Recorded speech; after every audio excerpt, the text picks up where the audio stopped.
Hello everyone, hope you all are doing well. I am Shruti. So बहुत बार ऐसा होता है कि हमारे साथ बहुत सी चीज़ें ऐसी हो रही होती हैं जिससे हम परेशान तो होते हैं, लेकिन उन पर हम कभी फोकस नहीं करते, क्योंकि हमें लगता है ये चीज़ें ठीक है यार, आज हो रही हैं कल शायद ठीक हो जाए, और इस पे हम टालते-टालते एक अरसा निकाल देते हैं, लेकिन वो चीज़ें कभी सही हो ही नहीं पाती।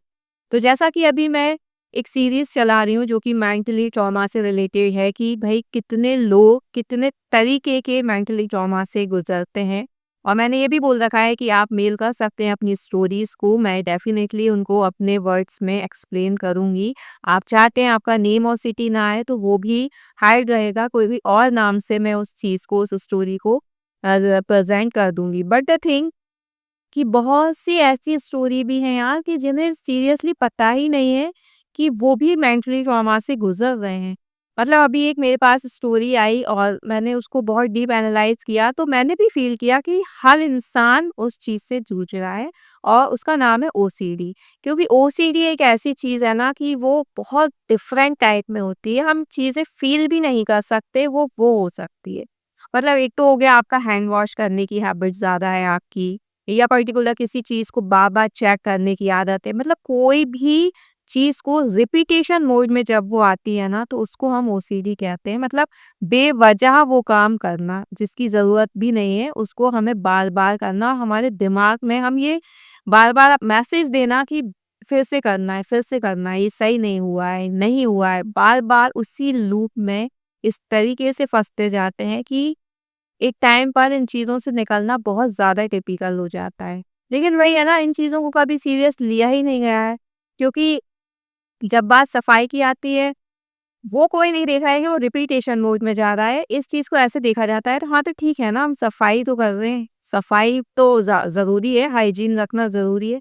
हाइजीन रखना अलग है और रिपिटेशन हाइजीन अलग है। मतलब आप नॉर्मल हाइजीन रख रहे हो, भई आप बाहर से कहीं आए, आपने हैंड वॉश किया, आपने क्लोथ्स चेंज करे एंड ऑल, अपना जो भी करा, इट्स ओके, वो हाइजीन में आएगा। बट द थिंग इज़ कि आपने उसी चीज़ को रिपिटेशन मोड में डाल दिया। आप आए, एक बार हैंड वॉश किया, आप सैटिस्फाई नहीं हुए, आपने फिर से किया, फिर सैटिस्फाई नहीं हुए, आपने एक बार क्लोथ्स चेंज किए, नहाया, उसके बाद भी आप सैटिस्फाई नहीं हुए, तो ये कहीं न कहीं आप एक ओसीडी से सफ़र कर रहे हैं।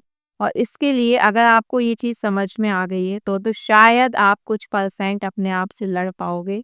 अदरवाइज़ अगर आपको ये चीज़ें समझ में नहीं आई हैं, तो आपको साइकियाट्रिस्ट के पास ज़रूर जाना चाहिए, ज़रूर विज़िट करना चाहिए, बिकॉज़ वो चीज़ें बता पाएँगे, वो चीज़ें आपको एक्सप्लेन कर पाएँगे कि कैसे-कैसे करके आप इन चीज़ों से बाहर आ सकते हो। क्योंकि यार ये चीज़ ना हम कभी सीरियस लेते ही नहीं है, हमें ये लगता है ना ठीक है, क्या है, कुछ नहीं है। लेकिन यही धीरे-धीरे एक फ्रस्ट्रेशन का रूप बनती है, एंग्ज़ायटी का रूप बनती है, और ये जब एकदम से निकल के आती है ना, तो इंसान को बहुत ज़्यादा प्रॉब्लम होती है।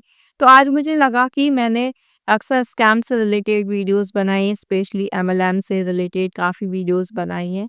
तो यार वो तो दूसरे हमारे साथ स्कैम कर रहे हैं, हम अपने साथ भी स्कैम ही कर रहे हैं। मतलब हम अपने आप को एक धोखे में ही तो रखे हैं कि नहीं यार, चलो सब ठीक है, सब ठीक है। सब ठीक है करते-करते हम अंदर से ठीक ही नहीं हैं। तो ये कितना बड़ा स्कैम हुआ, क्योंकि हम अपने ही सोल और अपने माइंड को समझ ही नहीं पा रहे हैं कि वो एक्चुअल में क्या चाह रहे हैं और हमें क्या करना है। हम बस एक फ्लो में जा रहे हैं, जो फ्लो चलता आ रहा है उसी फ्लो को और आगे फॉलो अप करते हुए निकल रहे हैं। हम 2 मिनट रुक के ये भी नहीं सोच रहे हैं कि इन चीज़ों की नीड है, नहीं है, या इस पर हम और कैसे वर्क करके इन चीज़ों को सही कर सकते हैं, या हम अपने आस-पास वाले को अगर इस टाइप का देख रहे हैं तो उसकी हम कैसे हेल्प कर सकते हैं।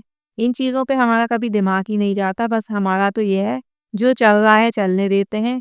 तो ये सबसे बड़ा स्कैम है अपने आप से। तो आज ही आप इन चीज़ों से निकलें, अपने आप से स्कैम करना बंद करें।